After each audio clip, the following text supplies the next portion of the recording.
Días a todas y a todos. Les saluda José Luis Vargas. Y el día de hoy, básicamente, estamos presentando el ciclo de conferencias organizado por la Escuela Judicial.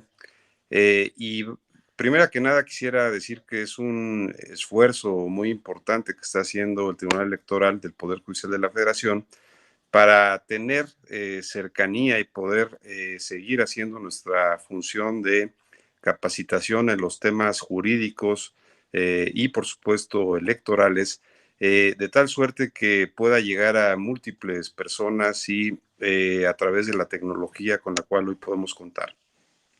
El día de hoy tengo el enorme privilegio de presentar a un catedrático de primer orden, que es el doctor José Juan Moreso, quien, además de ser un experto en filosofía del derecho y dirigir esa cátedra en la Universidad Pompeu Fabra, tiene un currículum impresionante que podríamos quedarnos aquí todo el día leyendo y sobre todo una obra muy importante en distintos temas.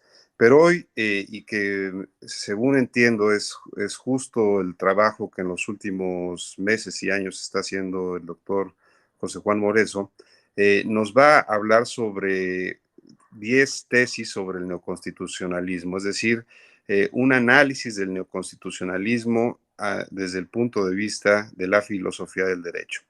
El doctor Moreso además ha sido una figura dentro del ámbito público universitario importante y rector de la Universidad Pompeu Fabra de 2005 a 2013, 2013 exactamente. Asimismo ha sido presidente de la Agencia de Calidad de la Universidad de Cataluña, y es también miembro del Comité de Ética del Ayuntamiento de Barcelona y del programa Echegaray de la Comunidad Autónoma de Madrid. Ha recibido algunos títulos de doctor honoris causa, y yo aquí cerraría diciendo que, además de todo, el doctor Moreso es un gran humanista y es una persona que entiende el derecho desde una concepción muy amplia, y sobre todo con una profundidad que creo que hoy nos es de absoluta utilidad para lo que estamos viviendo y para poder entender el orden social, el orden jurídico, con esa perspectiva tan profunda. De verdad, doctor José, Juan Moreso, un gusto y bienvenido a estas series de conferencias, y agradecer su tiempo y su disposición para poder comentar este tema tan interesante que hoy nos hablará. Muchas gracias, profesor magistrado Vargas. Muchas gracias. Bueno, comienzo directamente. Muchas gracias. Quiero comenzar con dos cuestiones previas antes de comenzar la conferencia propiamente. Primero, de agradecimiento. Agradecimiento a la Escuela de Juicial del Tribunal Electoral, a mi amigo, el magistrado José Luis Vargas, que coincidimos en una época barcelonesa suya, ya hace algunos años ahora, y hace algunos años ya entablamos una gran relación y recordamos siempre esa etapa cuando nos encontramos por algunos lugares del mundo. Y también quiero agradecer a los otros miembros que me han invitado y han apoyado esta conferencia mía, en especial a la doctora Rubalcaba, que ha sido tan amable en los correos electrónicos y en la manera de proceder a llevar a cabo esta sesión. O sea, muchas gracias por la invitación, es la primera cosa que quiero decir. La segunda es, bueno, cuando se me propuso esta invitación, yo pensé un poco en que tal vez valía la pena, como veo que han hecho algunos de mis colegas, relacionarla con el coronavirus, y pensé, yo qué sé, constitucionalismo y coronavirus, algo así. Pero después pensé, bueno, dejemos esto, en todo caso, para el debate y para las aplicaciones, porque ahora todavía no estamos en condiciones de tener una teoría acerca de esto, porque estamos demasiado inmersos en ello. Y todo, mirarlo a la luz del coronavirus, también puede distorsionar las cosas. Yo me acuerdo que cuando era muy joven, en mi ciudad, un niño, en realidad, un niño, había un cura en la parroquia donde yo era un cura católico que se reía diciendo, ahora todo es a la luz del Vaticano II. Las truchas en el río Jordán a la luz del Vaticano II, decía. Bueno, pues esta cosa que está bien, no todo puede ser exactamente a la luz del coronavirus, aunque es muy importante lo que nos ocurre y ha puesto de manifiesto nuestra fragilidad, la fragilidad de nuestro saber y la fragilidad del orden social en el que vivimos, y creo que la única protección de nuestra fragilidad, la verdad, es la fraternidad. La fraternidad en este momento, en todas sus dimensiones, es lo único que nos puede proteger, que puede ser nuestro refugio de estas grandes fragilidades. Pero aún así yo voy a presentar estas tesis que he desarrollado sobre este tema que sé que también en México y en Latinoamérica en especial, en los países latinos en especial, es debatido sobre cuál es el concepto, la naturaleza, la noción, el alcance de esto que se llama neoconstitucionalismo. Bueno, estas grandes expresiones siempre son discutidas, siempre son. Cuando aparece una expresión de la que todo el mundo habla, no todos la entienden del mismo modo. Esto también es un poco una cautela previa. No todos la entienden del mismo modo y hay muchas discusiones. Esto sucede con positivismo jurídico, con liberalismo político, con marxismo, si se quiere. Estas expresiones no todo el mundo las entiende del mismo modo. El positivismo jurídico ocurrió que en los años 50 y 60 del siglo pasado tuvo, digamos, algunos autores muy representativos que lo categorizaron muy bien. Y hubo una discusión dedicada a esto exactamente. Por supuesto, Kelsen, Hart, Ross, pero, por ejemplo, en Italia, por decirlo en términos de una cultura cercana a la nuestra, pues en 1965 Uberto Scarpelli publicó un libro muy importante en ese momento, Cos'è il positivismo giuridico, y al mismo año Norberto Bobbio publicó Positivismo giuridico y Diritto naturale, que fueron dos contribuciones muy importantes que centraron el debate. Y tal vez esto es lo que necesitamos, centraron el debate. No los dos por igual, no los dos en el mismo sentido, pero uno podía saber, como he sabido, Bobbio distinguió tres tipos, tres acepciones de positivismo jurídico, permitía introducir una cierta discusión. Bueno, pues con este ánimo yo presento mis consideraciones sobre el neoconstitucionalismo a través de estas 10 tesis. Las primeras son, digamos, más del concepto y las otras lo relacionan con algunas cuestiones filosóficas que yo considero que son muy relevantes. Ahora yo no veo ante mí el PowerPoint, pero tal vez ustedes sí. En un momento lo ponen, doctor. Ah, vale, no pasa nada. Entonces, la primera tesis a la que voy a referirme y que ya pueden ustedes poner si quieren, la primera tesis dice que la expresión neoconstitucionalismo, lo digo un poco provocativamente, pero está matizada por la segunda, la expresión neoconstitucionalismo, ya la pueden poner si quieren, la otra página, es el nombre de un espantapájaros. Es el nombre de un espantapájaros. Bueno, hay mucha discusión sobre esto, ¿no? Y Manuel Atienza, mi amigo y importante profesor Manuel Atienza, que normalmente se considera dado como uno de los representantes del neoconstitucionalismo, junto con Alexi, con Dworkin, con Carlos Nino, Ferraioli, Luigi Ferraioli, a todos me referiré en algún sentido. Manuel Atienza ha dicho que el neoconstitucionalismo es una mala expresión, que no designa nada con claridad y ha mostrado una cierta aversión a esto. Tampoco se muestra entusiasmado por la expresión Ferraioli y tampoco se muestra entusiasmado por la expresión otros autores. En realidad, en inglés, esto es bueno decirlo porque he visto que algunos se confunden. En inglés, la expresión New Constitutionalist, que se usa en virtud de un libro de un autor americano, Stefan Gartbaum, que ha sido importante, no designa lo mismo que nosotros queremos decir. Otra razón para ser cuidadosos en esto. No designa lo mismo. ¿Por qué? Porque New Constitutionalism se refiere a un modo de constitucionalismo llamado débil, a lo que llaman ahora Commonwealth modelo de constitucionalismo. Commonwealth Model of Constitutionalism. ¿Qué es este modelo? Es el modelo de Canadá, de Nueva Zelanda, tal vez ahora de también Gran Bretaña y de Australia, que dicho rápidamente, las Cortes Supremas de estos países tienen un papel en el control de la adecuación a la Constitución de las leyes, pero no tienen la última palabra.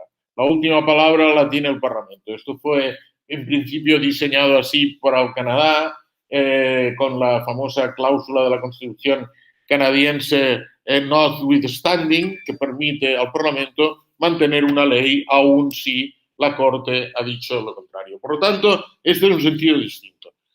¿Qué ocurre? ¿Por qué se produce esta polémica? Yo creo que es importante esto que les voy a decir y yo, como lo viví en primera persona, lo recuerdo bien. El nombre neoconstitucionalismo comenzó a pronunciarse en las aulas y los pasillos del departamento Giovanni Tarello de la Universidad de Génova a finales de los años 90, a finales del siglo pasado. Yo iba mucho entonces a la Universidad de Génova, muchísimo, y por lo tanto lo viví en primera persona.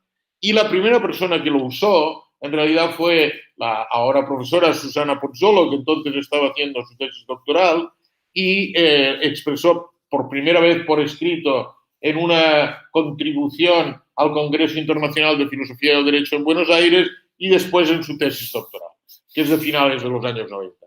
¿Y por qué esto es importante? Porque esto, si no, solo sería un detalle casi de erudición, que en mi caso no es de erudición, sino de biografía personal, porque lo conocí. No, es importante porque nació en un contexto, el contexto de los profesores de Filosofía del Derecho de la Universidad de Génova, en un departamento donde los profesores eran Ricardo Guastini, ahora emérito, y Paolo Comanducci, bueno, donde estos profesores eran totalmente contrarios a aquello que se concibe como neoconstitucionalismo. Totalmente contrarios, es decir, eran contrarios a lo que ellos pensaban que era dar mayor activismo a los jueces, con una interpretación de la Constitución y del sistema jurídico que les daba mayor protagonismo. Y ellos, que son escépticos en interpretación, no mantenían una posición nada favorable a eso. Por lo tanto, y yo creo que en esto lleva un poco de razón Manuel Atienza, por lo tanto, el retrato, la imagen que generaron Susana Pozzolo, Paolo Comanducci, que enseguida escribió sobre esto también, del neoconstitucionalismo es una imagen de una doctrina distorsionada. Y esto, por esto, un espantapájaros. Lo construyeron a su medida para criticarlo. Es decir, la primera vez que se construyó esta teoría fue para criticarla. Este es el problema que viene de origen y por esto es que Manuel Atienza se lamenta de esta situación tan poderosa.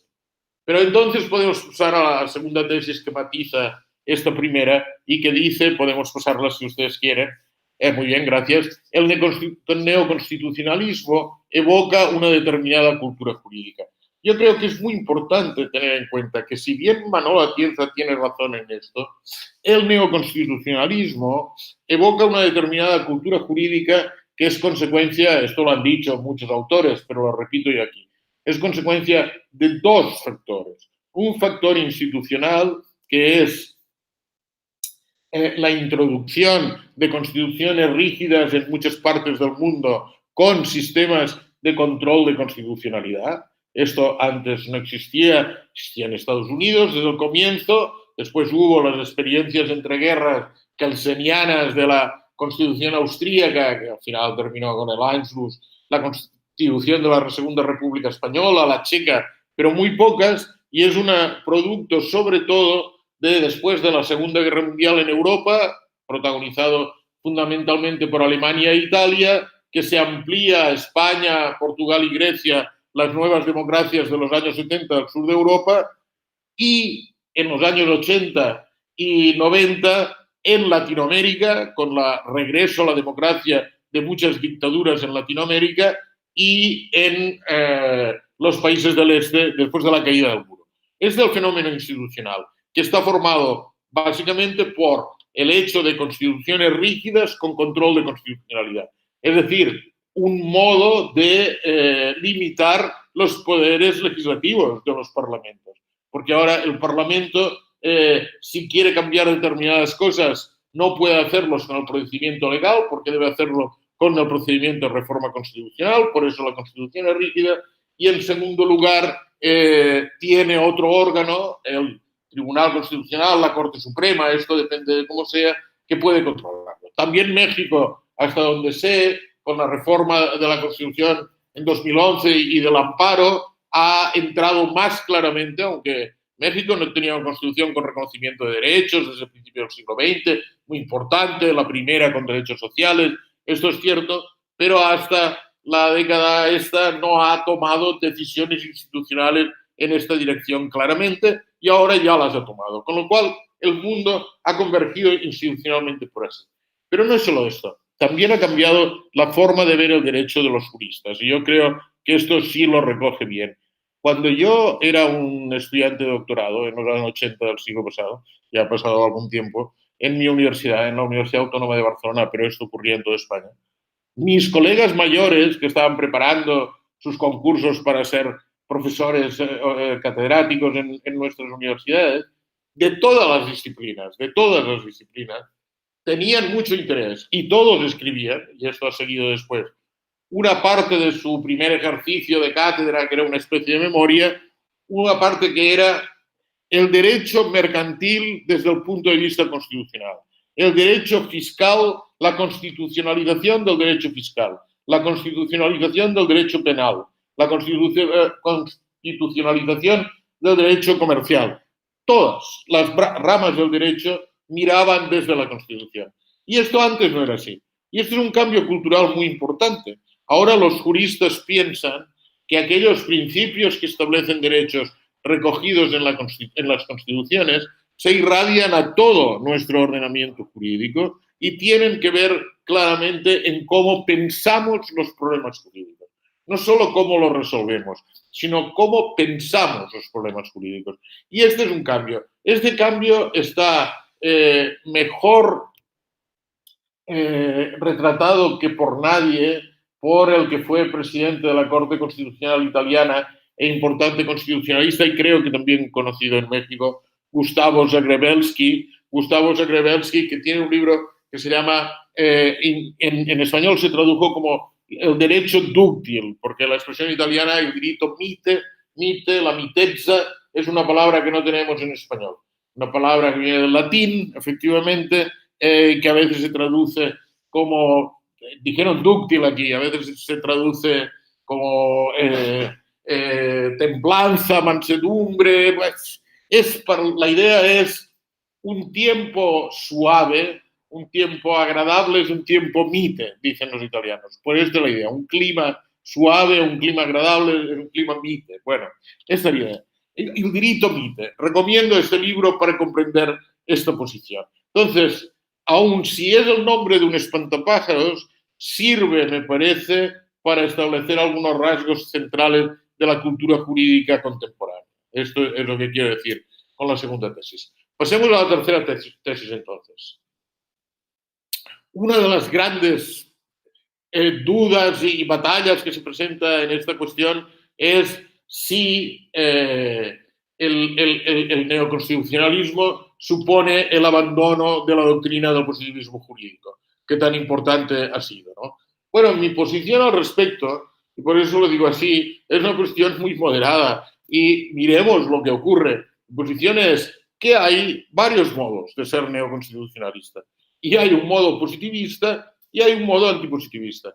Y me puedo remitir para esto, aunque luego diré algo al respecto, me puedo remitir para esto a una cuestión más bien descriptiva, que es, ¿qué ocurre? Pues que hay personas que están en esta corriente cultural a la que me refería en la segunda tesis, que claramente están inmersos en esta corriente cultural, como por ejemplo Luigi Ferraioli, pero que se consideran positivistas, como Luigi Ferraioli, y no solo Luigi Ferraioli. Hart aceptaba muchos de estos puntos, los acepta, digamos, Schauer, por ejemplo, Baluco en el Canadá, y yo digo Ferraioli, pero otros italianos, Giorgio Pino, Celano, y en España, Luis Prieto, yo mismo, que por una u otra razón, después tendremos tiempo de esto, se consideran positivistas. En cambio, hay autores que son claramente antipositivistas porque lo han dicho, y lo han dicho en sus obras claramente, que hay que rechazar las tesis del positivismo jurídico. Pues veremos cuáles son estas tesis, pero Robert Alexy, Ronald Dworkin, el antipositivista más famoso anglosajón, Manuel Atienza, que lo ha dicho claramente, Manuel Atienza. Bueno, tal vez la discusión así, tan en grande, no sea muy fructífera. La discusión que fue más fructífera, yo creo, es la que se produjo en España en un número de Doxa a partir de un trabajo de Luigi Ferraioli que se llama Constitucionalismo Garantista y Constitucionalismo Principialista, en donde Luigi Ferraioli quiso distinguir dos tipos en esta grande corriente. Uno que era más antipositivista, principialista, él decía con tres tesis: rechaza la separación entre el derecho y la moral, la separación conceptual entre el derecho y la moral, acentúa, agudiza la distinción entre principios y reglas y sostiene que el razonamiento jurídico, cuando se aplica en principios, debe acudir a la ponderación y, en cambio, con las reglas se decide con la subsunción. Y esto Ferraioli le parece que son tesis que alejan esta posición del positivismo, porque en la posición de Ferraioli, la distinción entre el derecho y la moral debe ser mantenida por una razón, creo, plausible en este caso, que es que la validez jurídica de una norma no comporta necesariamente su justicia, como él lo dice, y la justicia de una norma no comporta necesariamente su validez jurídica. Esto parece, dicho así, muy plausible en primer lugar, pero después también sostiene que insistir tanto entre principios y reglas y la ponderación da demasiado poder. Ferraioli también está preocupado por el activismo judicial, da demasiado poder a los jueces y hace incluso, él dice, rebaja la fuerza normativa, porque él piensa que no hay esta gran diferencia entre principios y reglas y que los derechos son derechos en serio y no se tienen que ponderar. Bueno, esto lo podemos discutir en la discusión. Bueno, lo que pasa es que, otra vez, aquí, la visión que Ferraioli tiene de lo que llama positivismo principialista, que es más o menos los jueces siempre pueden apartarse de las reglas en virtud de los principios, que son de la moral, y siempre pueden exceptuar la aplicación de una regla en virtud de los principios. Esto casi no lo ha defendido nadie. Una tesis tan fuerte como esta la defiende un profesor español, recientemente catedrático en Castilla-La Mancha, que se llama Alfonso García Figueroa, una persona capaz, que tiene algunos trabajos muy relevantes, pero Alfonso defiende una posición, lo cuento con un caso. Hubo un caso en España que se conoció como el caso Nohara, en donde una niña, Rocío, recién nacida, Nohara era la niña, una niña, Nohara, recién nacida, necesitaba para seguir viviendo un trasplante de hígado, esto por parte del hígado de otra persona. Y no encontraban a nadie que fuese compatible, y lo era su madre, Rocío se llamaba su madre, pero su madre no tenía todavía 18 años. Le faltaba algún tiempo para tener 18 años. La ley de trasplantes entre vivos en España, intervivos, establece claramente que solo es posible entre mayores de edad, que solo un mayor de edad puede dar. Entonces se generó este dilema moral. La interpretación de Alfonso García Figueroa, en este caso, es que en este caso una jueza de Sevilla, se le preguntó y con un argumento complicado, que ahora no viene al caso y creo no suficiente bueno, pero autorizó el trasplante. Y lo que viene a decir García Figueroa es que este caso prueba que cuando el derecho produce consecuencias contrarias a la moralidad, pues nos olvidamos del derecho y aplicamos la moralidad. Esto es lo que viene a decir, dicho rápidamente. Yo creo que esta es una mala reconstrucción de lo que ocurrió, porque el derecho es suficientemente dúctil, tiene suficientes recursos como para decir que la decisión era de acuerdo con el derecho. Porque aunque es cierto que la ley de trasplantes intervivos en España establecía que solo puede ser hechos por mayor de edad, la pregunta que debemos hacernos es, ¿pero comete algún delito el médico que autoriza esta cuestión? Y la madre de Rocío, que también lo quería, claro, que la incita a hacerlo. Y yo creo que tenemos muchos argumentos para decir que no. Tenemos toda la doctrina del estado de necesidad en derecho penal para decir que en este caso, si bien ese comportamiento está prohibido, si bien claramente no se puede hacer, está justificado por estado de necesidad. Y esto, claro que lo podemos hacer. Los juristas, los penalistas están acostumbrados. ¿O es que no está prohibido matar a otro, pero está justificado en legítima defensa? Claro, está prohibido, pero si es en legítima defensa, la prohibición cede. Yo creo que habría que hacer una interpretación como esta. Pero bueno, esto podemos discutirlo después. Pasemos entonces a la tesis cuarta. Tesis cuarta dice esto: una constitución rígida con declaración de derechos y control jurisdiccional de la constitucionalidad, que es a lo que me he referido, que define el núcleo institucional de esta cultura, no es ni condición necesaria ni suficiente de la protección de los derechos humanos, pero es una condición contribuyente. ¿Por qué digo que no es una condición necesaria ni suficiente? Pongamos, Ferraioli algunas veces lo plantea como si fuese una condición necesaria y suficiente, pero yo trataré de mostrar que no es necesaria y no es suficiente. Por ejemplo, hay un derecho humano a una alimentación adecuada, obviamente, esto todos estamos de acuerdo.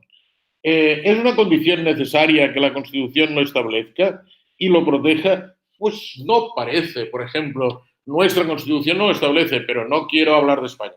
Pensemos en un caso más claro. La Constitución holandesa no lo establece y además en Holanda no hay control jurisdiccional de la constitucionalidad. Es más, la Constitución holandesa, que es del siglo XIX, dice que los jueces tienen prohibido inaplicar una ley por considerarla inconstitucional.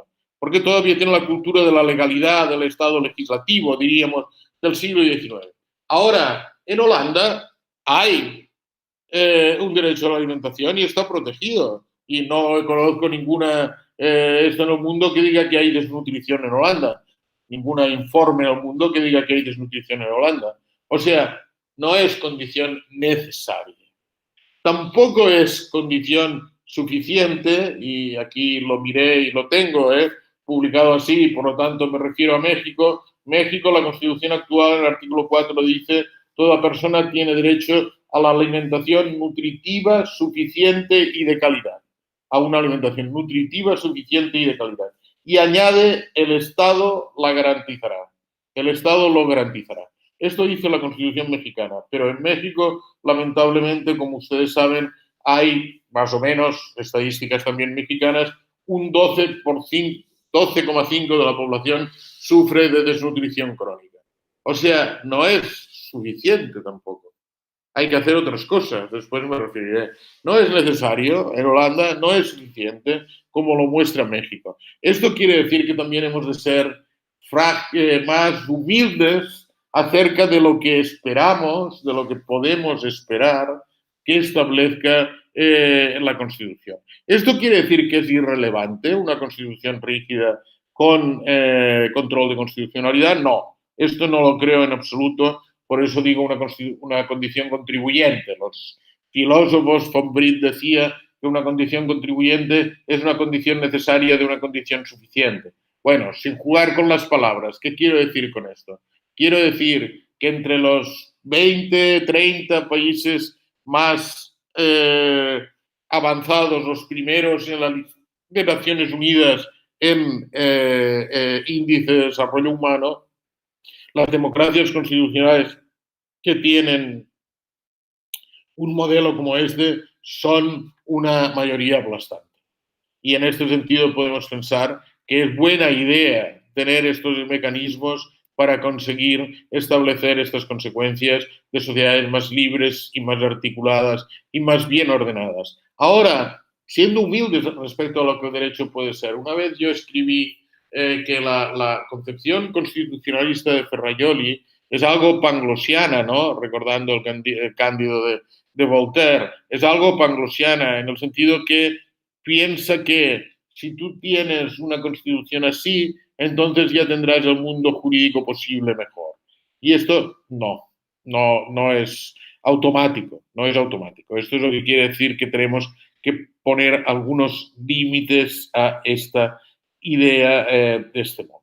Pasemos entonces a la tesis 5, que explicará cómo pueden ser estos límites. La tesis 5 dice: las garantías secundarias sin garantías primarias son impotentes. ¿Por qué esto está en el núcleo del constitucionalismo? Bueno, esto lo podemos explicar en términos de Luigi Ferrajoli, porque las expresiones en el famoso libro Principia Juris, porque las expresiones garantías secundarias, garantías primarias son de Ferrajoli.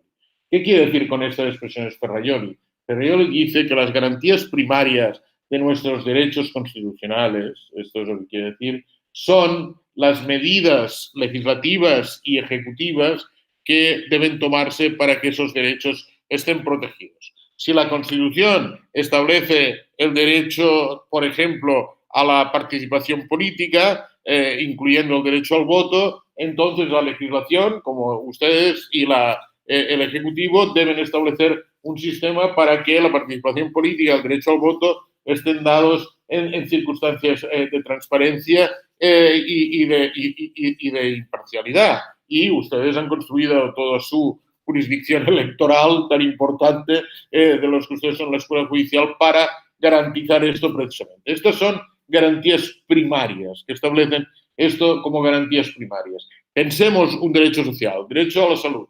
Bueno, el derecho a la salud no se protege solo proclamándolo, se protege estableciendo un sistema que puede ser público, privado, puede ser mixto, pero un sistema que permita el acceso universal de todos a los servicios de salud cuando los precisan. Esto es lo que exige. ¿Y eso cómo se hace? Con medidas legislativas y con una administración robusta, eficiente, preparada, claramente. Entonces, estas son las garantías primarias que establecen lo que Ferrajoli llama, en esta construcción dinámica del ordenamiento, lo que Ferrajoli llama precisamente lagunas y antinomias. ¿Cuándo hay lagunas? Cuando, por ejemplo, el Estado no diseña este sistema de salud con acceso universal. Esto es una laguna para Ferrajoli en este caso.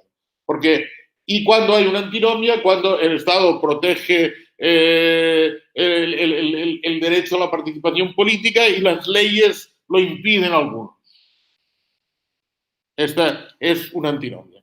Entonces, ¿cómo son las garantías secundarias? Las garantías secundarias son los sistemas judiciales que vienen a, digamos, sancionar la falta de garantías primarias, que vienen a remediar, son remediales las garantías secundarias, a remediar esta falta.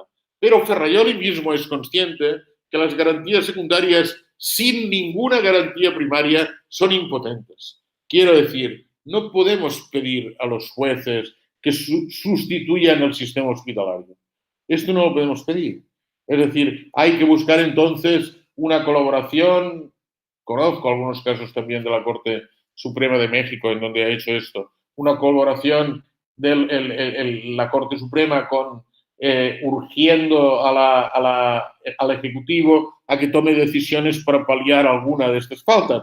Pero tiene que ser en el diálogo, porque el Poder Judicial no puede generar un sistema hospitalario o un sistema fiscal de distribución de la riqueza o un sistema electoral por sí solo. No puede.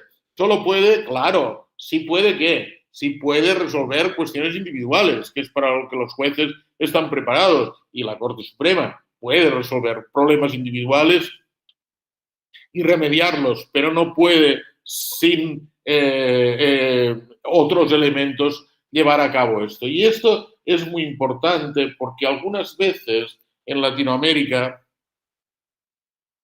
se critica el neoconstitucionalismo diciendo que el neoconstitucionalismo produce un activismo judicial contrario a la soberanía parlamentaria. Esta es una de las críticas que a menudo se utiliza. Y entonces se pone muy a menudo el ejemplo de los derechos sociales. Pero yo creo que este ejemplo está mal puesto, porque las constituciones, muchas constituciones latinoamericanas actuales, como la mexicana hoy en día, con la regulación del amparo unida a ella, y la colombiana, por ejemplo, establecen estos derechos sociales y dan amparo. Y los jueces son competentes para hacerlo. No es que sean activistas los jueces. Ahora bien, ¿por qué esta crítica a veces funciona? Porque es verdad que no son activistas, pero es verdad también que ante la absoluta ausencia, que en algunos casos se da, de las garantías primarias, los jueces solos no pueden hacer nada. Es decir, los derechos sociales, para ser protegidos, necesitan de una redistribución de la riqueza y de un sistema, de un Estado, de una administración, ya lo he dicho, imparcial, eficiente, preparada, capaz y robusta. Y es decir, en España, esto ustedes siempre se extrañan cuando lo cuento esto a latinoamericanos, pero en España hay derecho a la salud, por supuesto, no es un derecho protegido por el amparo, pero es igual, derecho a la educación sí, es igual para el caso. Quiero decir, en España hay acceso universal a la sanidad. Todos los españoles residentes, los residentes en España, tienen acceso universal. Universal, con su DNI pueden acceder universalmente.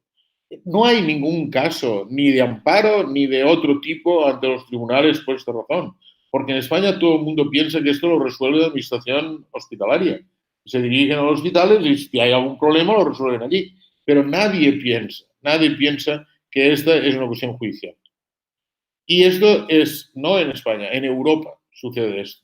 Es importante darse cuenta que los derechos sociales los jueces solos no los pueden instaurar, porque es una política que requiere de las tres ramas del gobierno, que requiere la concertación de las tres ramas del gobierno y más, es más importante la rama legislativa y la ejecutiva que la judicial para proteger los derechos sociales.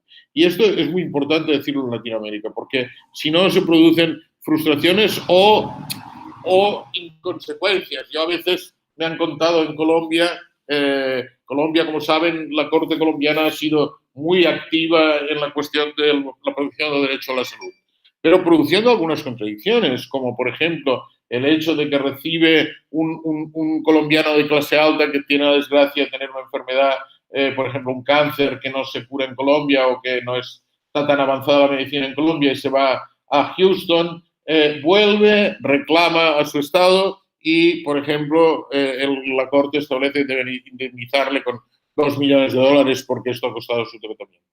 Pero a la vez, en Colombia, mueren en comunidades indígenas todas las semanas personas de apendicitis que no van al hospital ni saben que hay recurso de amparo ni tienen ninguna posibilidad.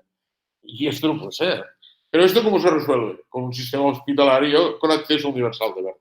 Esto quiero decir, si quieren lo hablamos esto, que es relevante en la forma en que se entiende en Latinoamérica. Pasemos a la tesis 6.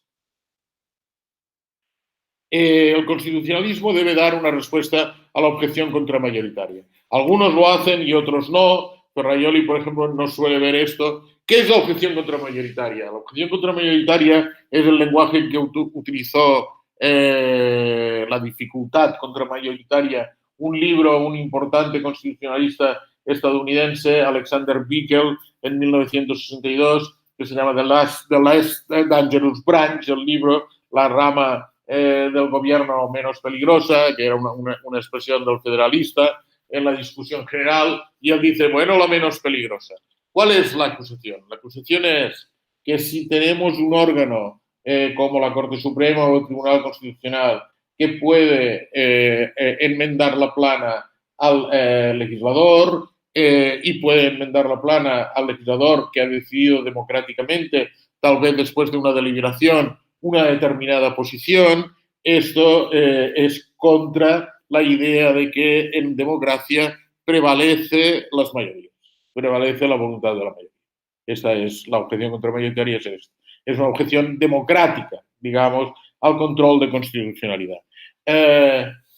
Yo creo que debemos dar una respuesta a esta objeción. Algunas veces Luigi Ferrajoli no quiere darse cuenta de esto porque en Luigi Ferrajoli hay una poderosa teoría de la justicia y teoría de la Constitución que lleva a lo que él llama la esfera de lo indecidible. Los derechos son la esfera de lo indecidible, aquello en lo que el legislador no puede intervenir. Antes, Ernesto Garzón Valdés, que es el maestro de todos nosotros, de muchos de nosotros, Ernesto Garzón Valdés dijo el coto vedado de los derechos. Esta es la idea, estos derechos. Entonces, Ferrajoli, otra vez, algo optimistamente, algo panglosianamente, si se quiere, Luigi piensa que, bueno, no hay objeción posible porque lo único que hace el Tribunal Constitucional, es decir, el legislador ha decidido en cuestiones que son indecidibles,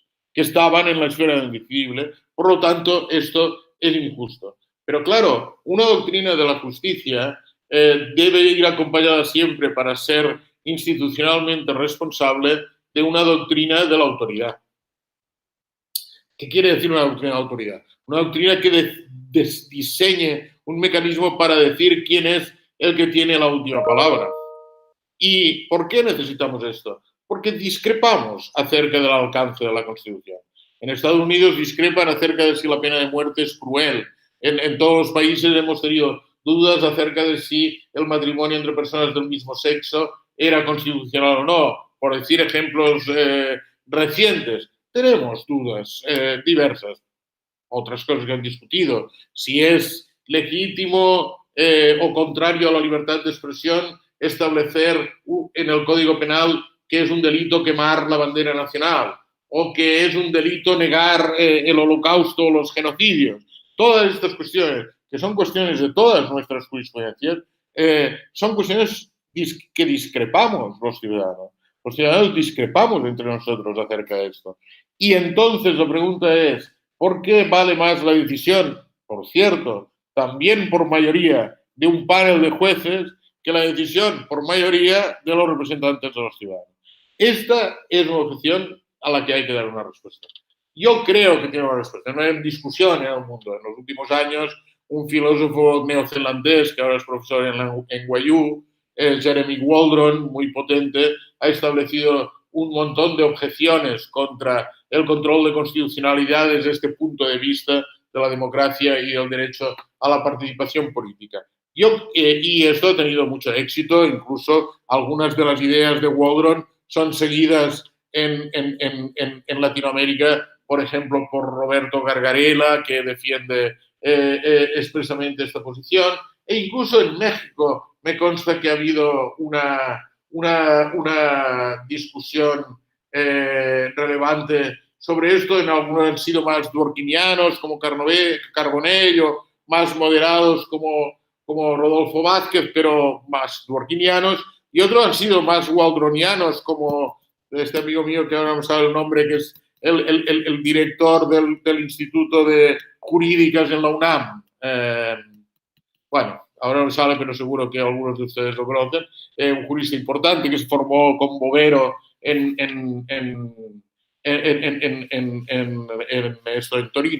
Turín. En realidad, todos estos, ha habido esta discusión.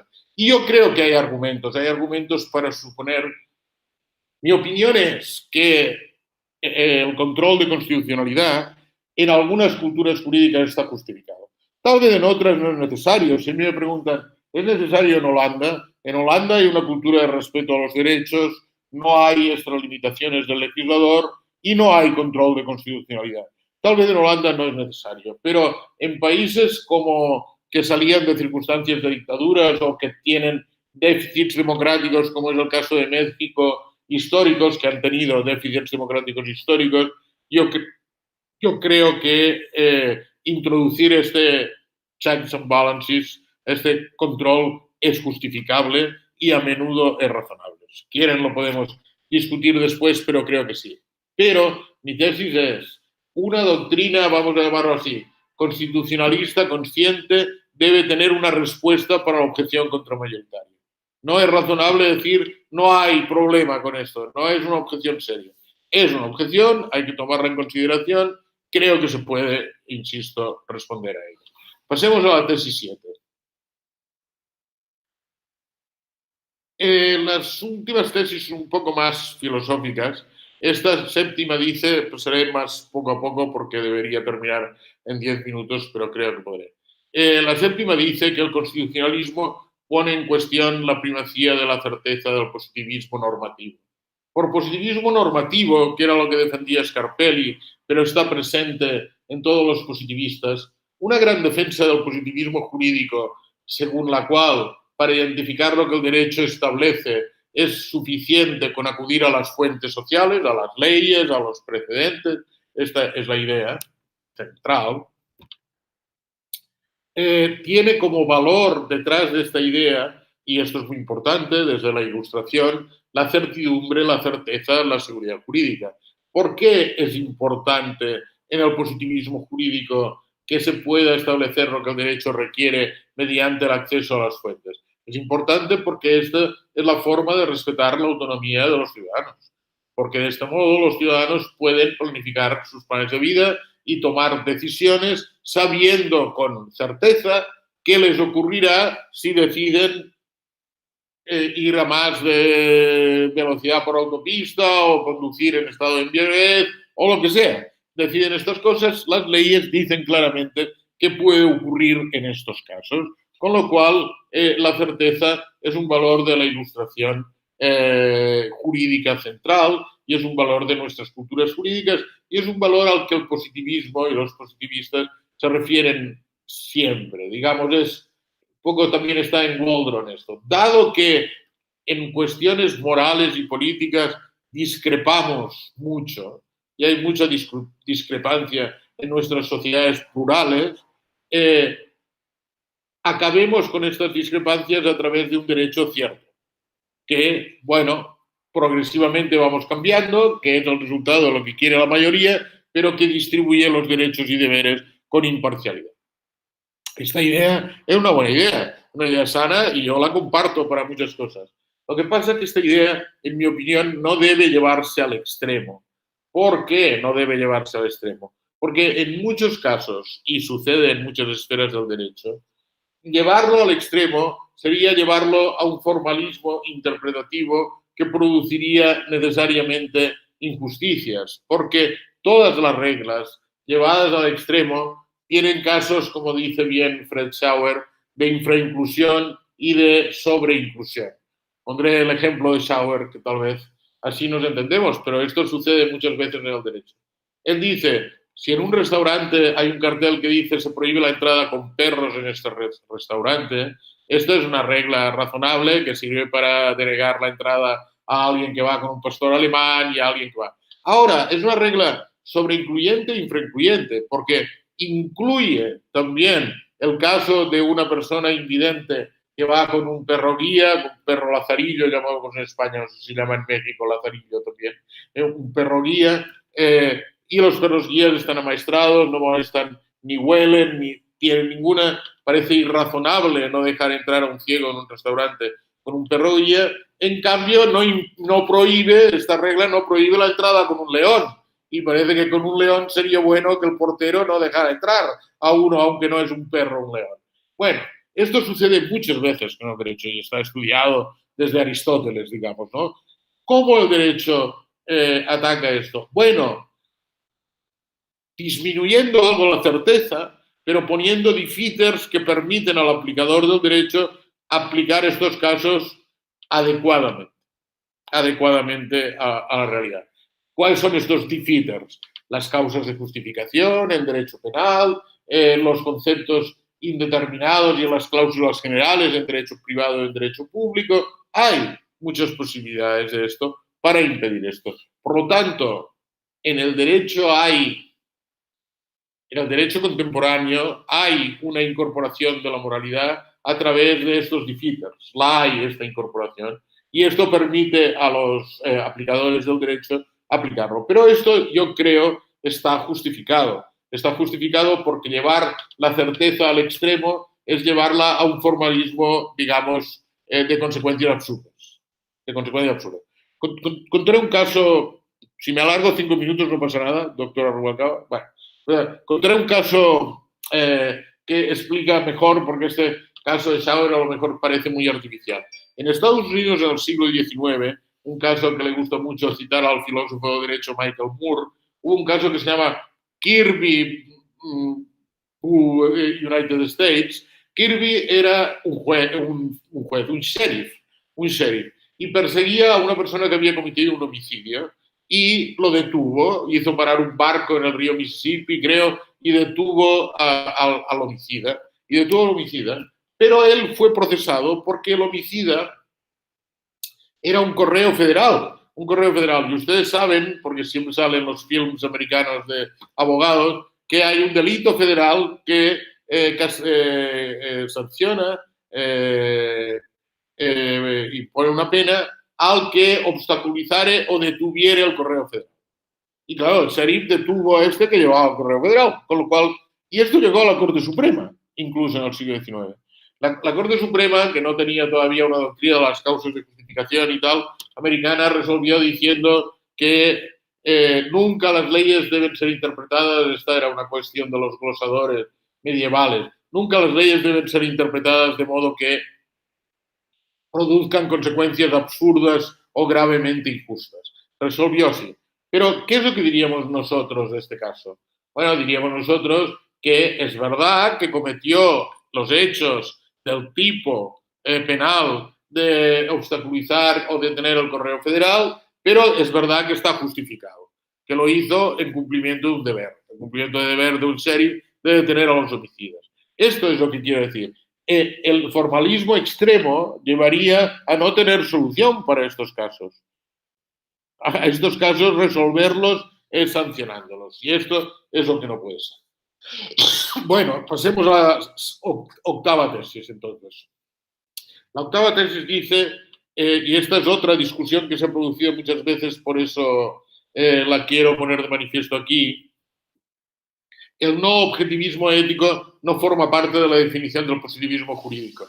Algunos positivistas, entre ellos Alvros, en algún momento von Britt, en algún momento Buligin, Ricardo Guastini, han dicho que el positivismo jurídico está caracterizado obviamente por las tesis de las fuentes, la separación conceptual entre el derecho y la moral, pero también por el escepticismo ético, por pensar que en materias morales no hay verdades objetivas, no hay criterios objetivos, que la moral es una cuestión que depende de nuestras preferencias y por lo tanto es subjetiva y relativa, y relativista, y por lo tanto nos sirve para tomar decisiones que todos podamos compartir. Esta es una tesis que muchos han defendido. Ahora solo quiero decir, porque en la 9 trataré de refutar esta cuestión del subjetivismo ético, ahora solo quiero decir, y con esto es suficiente, que situar como un rasgo definitorio el positivismo jurídico, el no objetivismo ético, es muy, digamos, estéril desde el punto de vista de dar cuenta de la incluso tradición del positivismo jurídico. Un gran positivista jurídico, uno de los padres del positivismo jurídico anglosajón, John Austin, que escribió un libro que fue muy importante en el mundo jurídico en inglés, The Province of Jurisprudence Determined. En este libro, John Austin defiende una concepción positivista del derecho, él es el autor de la frase, una cosa es el derecho tal como es y otra es su mérito o demérito, pero él cree que hay, de acuerdo con el principio de utilidad, un derecho incluso, él pensaba divino, que está por encima del derecho humano y que sirve para evaluarlo. Y pensaba que esto era objetivo, claro que sí. Es decir, ahora, si ponemos como definición definitorio el no objetivismo ético, tenemos que concluir que John Austin no era un positivista, y esto parece muy razonable. Es decir, si yo tengo una definición de racionalismo filosófico en el cual Descartes no es un racionalista, lo que tengo que hacer es cambiar la definición, ¿verdad? No sostenerlo, cambiar la definición. Pues aquí me parece igual. Y esta, como lo han dicho algunos positivistas, esta es mi crítica. Por ejemplo, en el Congreso, lo recuerdo, yo dije esto, en el Congreso, en el primer Congreso latino, esto que ha inventado Manuel Atienza, en Alicante, en el primer Congreso de Filosofía del Derecho de la I Latina, como él dice, ¿no? Y se dice, vaya, él lo propuso, pero se dice. Ricardo Guastini dijo esto, y yo contesté lo que estoy diciendo.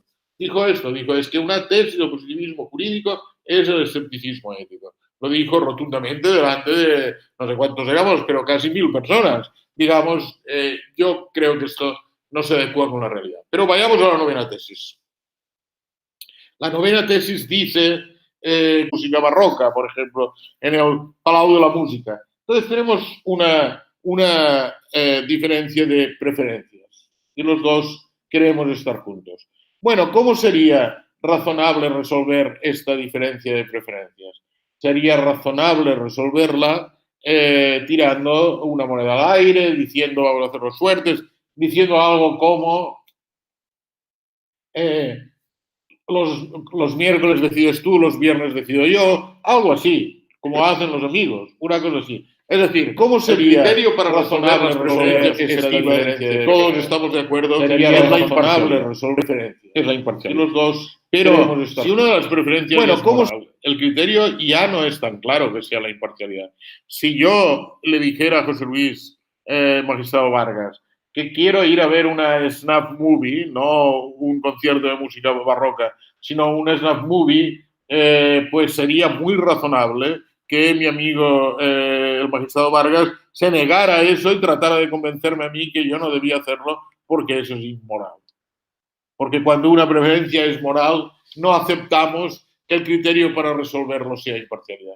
Yo creo, no tengo tiempo aquí por decir más, pero yo creo que es un argumento que refuta el subjetivismo. No es verdad que las preferencias morales funcionan como las preferencias de otras cosas subjetivas. No es verdad, no lo pensamos así. Pensamos que en las preferencias morales hay criterios externos a lo que yo deseo para establecer. Y esto me parece que es una invitación a aceptar algún tipo de objetivismo. Pasemos a la tesis 10, porque ahora sí debo terminar.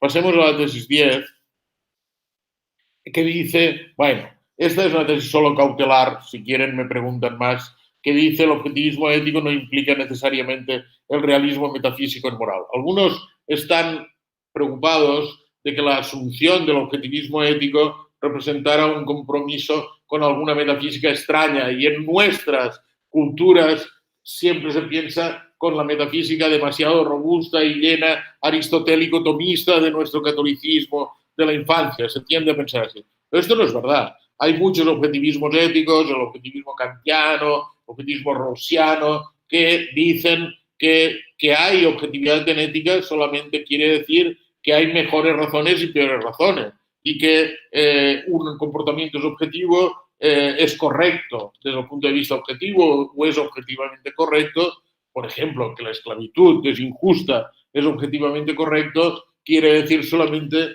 que ninguna persona razonable rechazaría que la esclavitud es injusta. Y esto podemos llegar a un acuerdo acerca de esto. Tengo más escrito y pensado sobre este punto que me parece importante, pero lo dejo aquí terminando diciendo, ¿cuál es mi idea sobre esto? Bueno, el neoconstitucionalismo expresa en nuestras culturas, es un síntoma, lo voy a decir así, de la cultura jurídica del presente, con sus luces y sus sombras, con sus problemas, con sus discrepancias en el interior, con versiones distintas, con versiones plurales, pero lo que no podemos cerrar los ojos es al hecho de que nuestra cultura jurídica de principios del siglo XXI no es como la cultura jurídica de principios del XIX, sino que está inmersa en este tipo de debates. Y esto es lo que la caracteriza, y tenemos que encontrar la luz a partir de estos mimbres, voy a decirlo así, de estos elementos que configuran nuestra cosmovisión. Bueno, muchas gracias a ustedes, muy amables. Muchísimas gracias, doctor José Juan Moreso. La verdad es que sumamente interesante toda esta explicación de las 10 tesis sobre el neoconstitucionalismo y bueno, esto nos da pauta para que haya después una posterior conferencia, si usted así no lo permite. Sí, claro que sí. Ya tenemos algunas preguntas del público. Sí. ¿Yo las oiré o las oiré? Sí, yo se las leo. Vale, perfecto, perfecto. A ver, tenemos pregunta de Leopoldo Gama, dice saludos al doctor Moreso y pregunta, ¿cuál es su opinión sobre el constitucionalismo del bien común defendido por autores como Vermeule y la posición que este autor toma frente a Working? ¿Se puede construir una posición constitucional valiosa sobre un estándar de justicia como el que Vermeule propone? Luego José Ramón Narváez pregunta, le manda saludos y pregunta, si dijo que el siglo XIX fue el siglo del legislador, el siglo XX el del ejecutivo y el siglo XXI el del juez, cuando también esta esperanza desaparezca, ¿quién será el nuevo protagonista? Y el maestro René Casolengo le manda saludos y pregunta, ¿las corrientes actuales de la filosofía política tienen presente los escenarios a los que se va a enfrentar la sociedad en los ámbitos de justicia y distribución de riqueza debido a la influencia del perjuicio racial implícito en los discursos de diversos gobernantes en la actualidad? Son esas. Contesto. Muy bien. Muchas gracias a todos y a los amigos. Leopoldo, que lo conozco mucho y hemos tenido mucha relación en su época también española, en Alicante, pero yo tengo mucha relación con el Departamento de Filosofía del Derecho de Alicante y soy muy amigo de todos, empezando por Manolo Atienza, pero de todos, y voy todos los años y los conozco mucho. Y he estado muchas veces con ellos. Bueno, yo no conozco a fondo la Concepción de Vermoyle.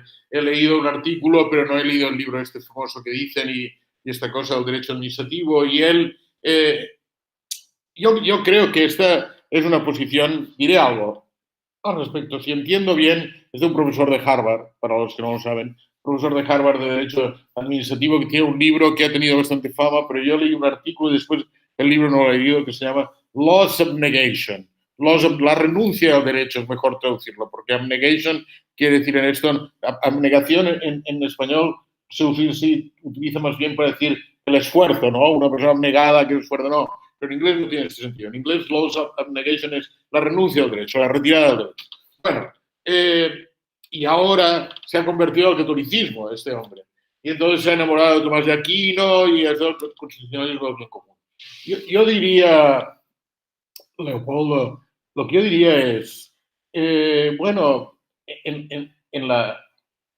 lo que caracteriza el neoconstitucionalismo es lo que caracteriza a las sociedades democráticas contemporáneas, que, como dice Rawls, es el hecho del pluralismo, the fact of pluralism. Entonces, hay muchas versiones de cuál es nuestra idea, incluso del bien común, de lo que es una sociedad bien ordenada. Una es la que reconstruyen los topistas, que en filosofía del derecho está bien expresada por John Finnis, por ejemplo. Es una posibilidad y debemos tomarla en serio y debemos discutir con ellos. Ahora, me parece, por algunas cosas que he leído, New York Review of Books y tal, pero no soy un especialista en Vermoyle, me parece que Vermoyle se ha convertido al catolicismo y al tomismo de una manera que quiere imponer esa concepción del bien común de la quinate, ¿no? Esto me parecería un regreso al pasado y me parece una política perfeccionista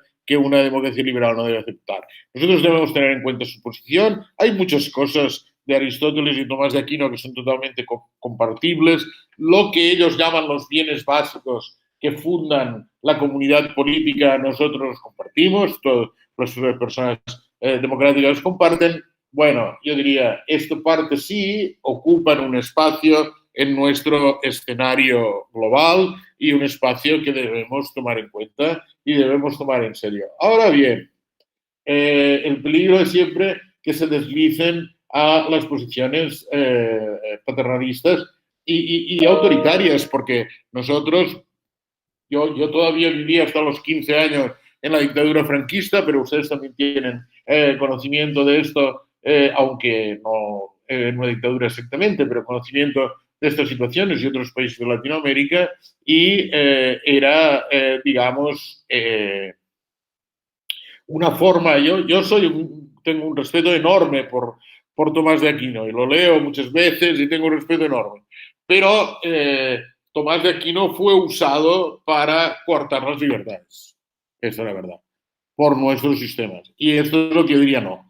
No sé, claro, en Estados Unidos y en Harvard mismo el catolicismo es minoritario, entonces se parece más al catolicismo inglés. Entonces Vermoy le puede decir esto porque sabe que no es que mañana pasará esto, sino solo tiene una posición discrepante de otras visiones del bien común. En este sentido es positivo, pero no lo conozco con más detalle. Esta es mi posición. Bueno, respecto a la cuestión interesante del siglo XIX, el siglo del legislador, ¿no? El XX del ejecutivo, el XXI del juez. Y después, ¿qué vendrá? ¿No? Yo creo, en realidad, que nuestro ideal de democracia constitucional está trenzada con tres mimbres, con tres subideales, podemos llamarlo así. Uno de los ideales es los derechos humanos, la protección, el respeto y la honra de los derechos humanos y la protección. Este es uno de los claves, yo creo, que ha cambiado nuestra concepción del mundo y que aporta la doctrina de los derechos humanos. Si se quiere, el principio del liberalismo, pero todo el desarrollo después, el humanismo, todo el desarrollo filosófico, ¿no? Los derechos humanos. La segunda es el ideal del autogobierno, que refleja la democracia. Nosotros somos ciudadanos autónomos y, por lo tanto, deseamos que nuestros asuntos políticos sean decididos por todos y que las leyes puedan ser vistas como leyes que nos autodamos, que nos damos todos para todos. Es el ideal kantiano, el reino de los fines de Kant, de esta idea del autogobierno. Y el tercero es el ideal del gobierno de las leyes, de la rule of law, que no es lo mismo. Es decir, que las leyes sean hechas de este modo, ¿no? Accesibles a todos, universales, no retroactivas, que sobre todo la administración actúe de acuerdo con la legalidad y por lo tanto, en ese sentido, la rule of law es también una barrera frente a la intromisión del Estado en nuestras vidas, o de los poderes en general, como diría Ferraioli, de los poderes, para que no seamos dominados. ¿Cómo se hace para tener una sociedad que respete estos tres ideales? En mi opinión, esto se hace con la división de poderes y con la, sobre todo, colaboración de los poderes, con la articulación de los tres poderes. La idea de Montesquieu es buena, y la idea de un poder legislativo, un poder ejecutivo, un poder judicial ha sido muy fructífera, ¿no? en la humanidad, y yo creo que sigue siendo buena. Hay algunos que piensan que se podrían inventar otros poderes y que tal vez los hay, ¿no? Cuando, por ejemplo, ¿qué tipo de poder es el poder del Banco Central? Que no está sujeto a nosotros ahora tenemos el Banco Central Europeo, que no está sujeto ni al legislativo, ni al ejecutivo, ni al judicial. ¿Qué tipo de poder es? Tal vez es otro. Hay un artículo, ya que me lo dicen, creo que en Harvard Law Review, en Harvard Yale Law Review del año 2000, de Bruce Ackerman, que siempre es interesante, que se llama The New Separation of Powers. The New Separation of Powers. Lo recomiendo. Pero en todo caso, la idea de los tres poderes sigue siendo una idea atractiva, que yo creo que debemos tomar en cuenta sul serio, como dicen los italianos, ¿no?